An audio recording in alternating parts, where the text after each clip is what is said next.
Is innovation in niche perfumery dead? No, it's not. Let me tell you why. Hello, welcome back to Seldomly Often. I'm Daniel, today we're talking fragrances, and this is Fragrance Speed Dating / House Overview for the brand of Olymra. In this video format, I usually plow through a mountain of samples and discovery sets to really understand the language of perfumery, to discover new brands, to discover new genres, and even single fragrances. It's an absolute blast. I love doing this because it really gives me perspective. I really understand what's out there in the world. And today we're going to be talking about a brand which is very new. Their fragrances are not even on the market yet. And just as an introduction for the few watching this video, because I totally get it, this is very much not a hype brand. It's very much unknown. Their perfumes haven't even released yet. Olymra is a brand that approached me maybe a couple months ago at this point, and I was approached by the owner and perfumer directly, Frida. She was very passionate, and she just asked my opinion about the brand in general. And I seem to remember her telling me that based on my videos, I was her target audience, basically her ideal customer. She explained the brand, she led me to the website, I checked out the website, everything seems super cool, very interesting. I'll get to that in a sec. So then she offered to send me some samples of the stuff she was working on. I said yes, why not, who cares? Again, there was no strings attached whatsoever, and then I just kind of forgot about it. And later down the road, at this point I would have to say about a month and a half after initial contact, she reached out again, apologized for the delay. She said that she was having some holdups with suppliers and she was ready to finally send the samples. Again, I said yes because there is literally no strings attached, not even a request for a video, nothing. Upon smelling the scents though, I was completely blown away. These are very beautiful, they're so unique, and I decided very spontaneously to film a video about the discovery set because I really want to reward passion and effort, and Frida has put in a ton of it in here. You can really tell by the fragrances, you can tell by how they're constructed. There's a lot of research behind these things. There's a lot of research behind the brand to really make it cohesive, to really make it stand out from the rest. I really want to applaud this effort, so here I am talking about Olymra. And just to recap in very loose terms what the brand is about, Olymra, the name is a combination of Olympus and Aura, and the brand is dedicated to telling the story of Greek flora, Greek traditions, and Greek mythology. I think that the idea behind the brand is super cool, especially because it's backed by science. Frida is a PhD in chemistry. She knows her stuff. She's actually also the perfumer for the brand. It's very cool. The fragrances smell very different. They smell rich, they smell well composed. They're difficult to understand, and we'll get to that later, but they smell different. There's a lot of innovation in this brand, and that's why I teased in my introduction the fact that innovation in niche is definitely not dead. Also, in my usual introduction, I said that this was a speed dating / house overview. This is due to the fact that I've already smelled these fragrances, both on strip and on skin. I have not given these fragrances full wears because I just didn't have time these days, but I know what they smell like. I'll be approaching this video in the formula of speed dating. I'll be spraying them on strip, talking about the very first opening, giving my very first impressions, but then I'll also give a little bit of tidbits on how the fragrances evolve on skin and how they differ. I might even end up spraying a few of them on skin just to remind myself about the difference between that and paper. Some of them evolve a lot. These are not simple fragrances. They're very complex. They cannot be fully understood on paper in a very first opening. This is almost to the detriment of the brand because again, simple fragrances are wow-inducing. They're very easy to understand. They're very easy to connect with. These are really not that. They have a lot of layers. They have a lot of nuances. They require a lot of wears to really be understood and appreciated. I already told Frida this. This is basically, in my opinion, the biggest drawback of the brand because it makes the fragrances very difficult to sell. They kind of lack this wow effect. The nerdy perfectionist professional way these are designed kind of remind me of other brands, namely Les Indemodables, Parfums d'Empire, and Les Abstraits, and that is one hell of a praise. Les Indemodables specifically, if you watch this channel, you may know that it's one of my favorite brands ever. They really combine scientific approach, nerdiness with mass appealingness. Their fragrances are very easy to understand. They're complex, they're high quality, but they're built around simple concepts that are appealing even to the non-frag head. In order to enjoy Olymra, you really have to be into fragrances, into perfumery, into the fine nuances. It's a beautiful brand though. Let's get right into sampling. All right, so as I said, I'm gonna be sort of following the speed dating formula. I'm gonna be spraying these on strip and talking about the opening, trying to replicate the idea of walking into a shop and sampling these fragrances. Olymra only has 5 fragrances, which are not even released, as I said before. I'm gonna be going into a little bit more detail because they are 5 fragrances and because I wore them on skin. I'm gonna try to give you the complete picture. I'm not necessarily sure how much of the presentation I will be covering because a lot of this might be pre-production. That being said, I think that the discovery set is pretty much final. Anyway, you open up the box and you're greeted with a little pouch to protect the vials. It's a nice, luxurious touch. Speaking of luxury, these fragrances are very, very high quality. They're built around sustainability and they're aiming to be high-end. These are not cheap by any stretch of the imagination. I'll get to that later though. Anyway, let's pull out the pouch. Unfortunately, I have to say, and let's get that right out of the way, that the atomizers on these vials are those bad ones that I always complain about. I immediately told Frida about this even before sampling. As soon as I saw the picture, I said, hey, you're using the bad atomizers that I always complain about. She sort of had this bitter laugh about it, but unfortunately she had ordered way too many, so she's going with these for the first batch. She will be changing down the road though, at least that's what she told me. All right, the first fragrance I'm going to be showcasing is called Persephone or Persephone. This one here is built kind of like an old school Chypre. It has a little bit of a modern touch. It's a rich scent. It's a dense scent. It's one of those fragrances which has a lot of layers. It evolves a lot top to bottom. But we're going to be talking about the very first opening first on strip. Let me give it a couple sprays. These fragrances are dense. They stain the paper, so beware when spraying on clothes. Actually, this is also one of the critiques that I have for the house. Some of them might be artificially colored and they're very, very dark, so beware. Yeah, this is super beautiful. I remember this already. And I sprayed this actually before today. I went for a walk and this is really, really rich, really, really dense. It smells sweet. Again, it has this old school sort of vibe to it.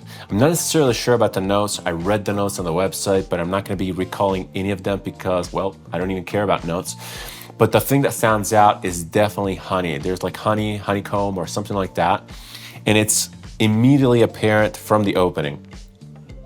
There's also your usual concoction of heavy florals like jasmine and maybe something else in here which is giving this fragrance a little bit of a furry feeling.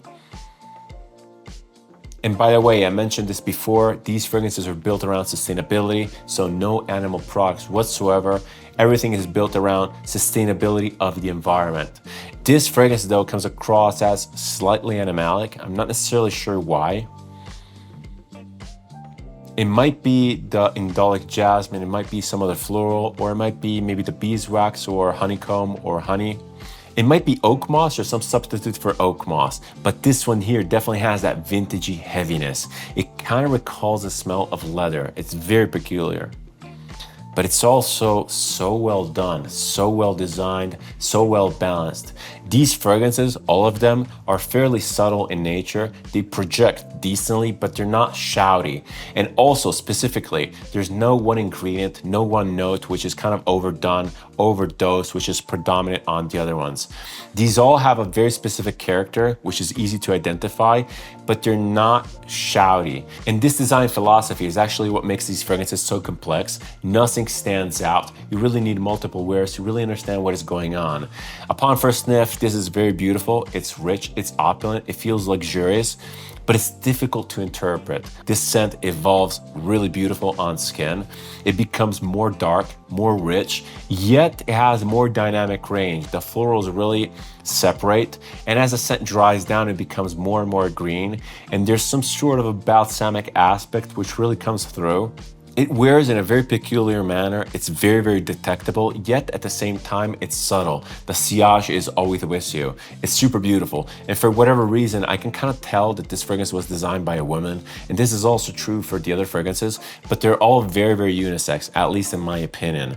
This is very wearable. It's beautiful. It has a lot of character, has a lot of edginess, but it's subtle and elegant. In order to fully enjoy something like Persephone, you really have to be into vintage style of fragrances, maybe built around the traditional Chypre construction. It's very, very beautiful though. Wow, this is definitely one of my favorites, by the way. All right, second fragrance I'm going to be sampling is Kharon. This one here is also very exciting, very smoky, quite dark. Let's give it a couple sprays on strip.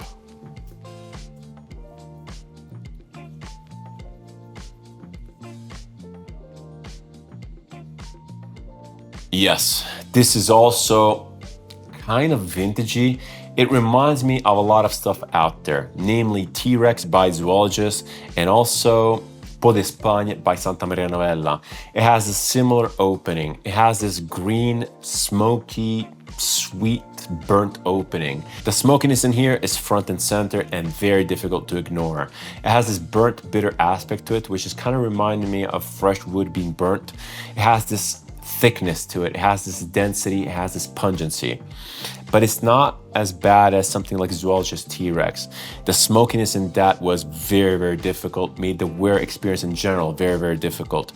The smokiness in here propagates throughout the wear experience, but it's never too much. It adds this veil of mystery. And again, it kind of reminds me of Peau d'Espagne by Santa Maria Novella. That one there, by the way, is a leather fragrance. This is not necessarily a leather fragrance. It's more green in nature. It's more depicting, I feel, greenery or some sort of forest or some sort of plants. But the leather component here might be, maybe it's my imagination, but it has this resinous aspect to it. It almost feels like tar, maybe like birch tar, or maybe some other animalic component. I'm not necessarily sure what's in here, but it has this oiliness to it. It almost has a shiny texture. This is probably the strongest fragrance out of the Discovery set, the one with the biggest projection. When you throw this on, the scent really never leaves you. You have to be into smoky scents. It's not an incense smoke per se, it's more of a burnt green smell. It's very, very particular. This almost leans a little bit masculine, I would say, just because it has this very pungent aroma. It's not bad by any stretch of the imagination, but it's not my favorite. I am a little bit sensitive to bitter smoke, and this one here is kind of riding that edge. Something like Zoologist T-Rex has a lot of evolution. The smoke subsides, and then you get into that massive floral note. This one here, not so much. It's still very much nuanced. There's a lot of stuff going on, but I can't ignore that smoke component. It's beautiful, but it's definitely not my favorite. Again, it feels high quality. It wears high quality. It's really, really beautiful. Scent number 3 with its radiant green color is Achillea. This one here is definitely referencing the character of Achilles. I'm not necessarily sure how the character is woven into the scent profile. Maybe I'll get an enlightenment. This one here is actually one of the scents that puzzles me the most because it's very, very strange. I like it a lot. I'm kind of like bouncing up and down between liking it a ton and not really understanding it. Let's give it a couple sprays and let me try to talk you through it. So this is strange. It's a very, very green scent, and it has this aura of pungentness. This is actually one of the more unique scents in the collection. This is one of the ones that, in my opinion, really characterizes the brand of Olymra. And this is probably a scent that I would refer to when talking complexity, when talking not approachability. This is so strange. So it's also very difficult to describe. It's green for sure. It has this green, almost metallic note, green, dry, very, very balsamic, almost camphorous. I'm having a really hard time trying to describe the greenness of this because it has this mentholated aspect, which at the same time comes across as slightly culinary. But again, it has this ring to it. It has this metallic tinniness, which is not necessarily bad. It doesn't smell synthetic whatsoever. Oh, and by the way, none of these scents smell synthetic to any stretch of the imagination. They smell very natural. This one here smells maybe like moss, or like moss on a rock. That's what I picture. I'm picturing this dry, savage landscape beaten by the wind with this plant hanging onto this rock, really concentrating its flavor, its smell into its leaves. But at the same time, I'm also getting dampness, I'm getting shade, I'm getting forest floor. It's a very, very confusing scent. Every time I smell this, and I've worn this now 3-4 times, I get the same exact feeling, a feeling of confusion. This is probably the most unapproachable scent of the bunch. It's very, very particular. I'm almost tempted to say that this is my favorite just because I don't understand it and I really like that challenge. This smells insanely unique. Even for a person like me that has smelled a lot of stuff, this comes across as very, very original. But at the same time, I don't understand it. I'm kind of waiting for it to click. This is really, really cool. Unfortunately, the longevity on skin is probably middle of the road. For whatever reason, my skin really eats up this scent profile, and after about 3 to 4 hours, this becomes a deep skin scent. It kind of smells like grabbing a fistful of grass, weeds and all, aromatics and all, and just taking a good old whiff. It smells exactly like that. And this might actually be a very good, faithful reproduction of a smell of a plant on Mount Olympus. I have no idea. I've never smelled anything like this. I want to definitely wear this a little bit more. I really want it to click. All right, fragrances 4 and 5 are definitely the easiest to comprehend, the lightest of the bunch. They wear fresh, they wear airy. Maybe these are meant to be the summer offerings. This one here is Thalmyron. Let's give this a couple sprays and I'll tell you all about it. So this one also is pretty particular, very, very original. If I recall correctly, if you look at the website, if you look at the brief, this one here is the one that is meant to recall the sea and the sea air. This is the marine offering, and it's so different. It's such a different marine. It smells very, very metallic. It smells very mineralic. It has this sharpness. It has this bitterness. It's a little bit green. It's probably depicting some sort of a herb or plant living next to the shore or maybe beaten by the wind. I know I'm saying this thing, but Greece is obviously kind of like a rock in the sea. It's a series of islands, so that's the kind of imagery that you get. This is the fragrance that made me shout out the comparisons to Parfums Empire, and that is one hell of a compliment. If you watch this channel, you know that Parfums Empire is the house that has surprised me the most lately. This has the same sort of construction. It's very evocative. It's a very particular scent. It's not approachable. It's not wearable. It's very strange. It's very sharp, especially on paper.